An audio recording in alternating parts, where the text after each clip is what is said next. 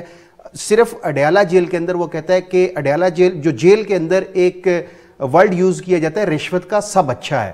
اس نے یہ الزام عائد کیا ہے کہ اڈیالہ جیل سے صرف 5 کروڑ روپے کی ماہانہ منتھلی جاتی ہے اوپر تک، اور وہ بکھر میں بیٹھے اور اڈیالہ جیل کا ذکر کر رہے ہیں۔ وہ بیسیکلی پہلے اڈیالہ جیل میں تھے، اڈیالہ جیل سے ان کو ٹرانسفر کیا گیا۔ اگر میں بات کروں جب یہ پی ٹی آئی کی گورنمنٹ بنی تھی تو انہوں نے بہت زیادہ کہا تھا ہم جیلوں میں ریفارمز لے کے آئیں گے۔ وزیر جیل خانہ جات فیاض الحسن چوہان نے اڈیالہ جیل کا دورہ کیا، میڈیا کو بھی مدعو کیا گیا، اور وہاں پہ انہوں نے کہا جی ہم نے 11 منظم گینگ اس اڈیالہ جیل سے ٹرانسفر کیے۔ اس وقت جو سپرنٹینڈنٹ تھے چودھری اعجاز اصغر، ان کی مداخلت پر وہ گینگ تو ٹرانسفر ہوئے، لیکن کچھ دنوں بعد وہ چودھری اعجاز اصغر جو سپرنٹینڈنٹ تھے وہ بھی وہاں سے ٹرانسفر کر دیے گئے، اور اب وہی منظم گینگ جن کے اوپر الزام تھا وہ دوبارہ سے اڈیالہ جیل میں آ گئے۔ اور جو رپورٹ پیش کی گئی ہے اسلام آباد ہائی کورٹ میں، اس میں یہ کہا گیا ہے کہ پیسے لے کر قیدیوں کو سہولیات فراہم کی جاتی ہے، اور یہاں تک رپورٹ میں یہ بھی انکشاف کیا گیا ہے کہ جیل انتظامیہ کو کچھ معلوم نہیں ہے، انسانی حقوق سے وہ واقفیت ہی نہیں رکھتے، اور یہ سجیشن دی گئی ہے کہ انسانی حقوق سے متعلق جو جیل کی پولیس ہے ان کو تربیت دی جائے۔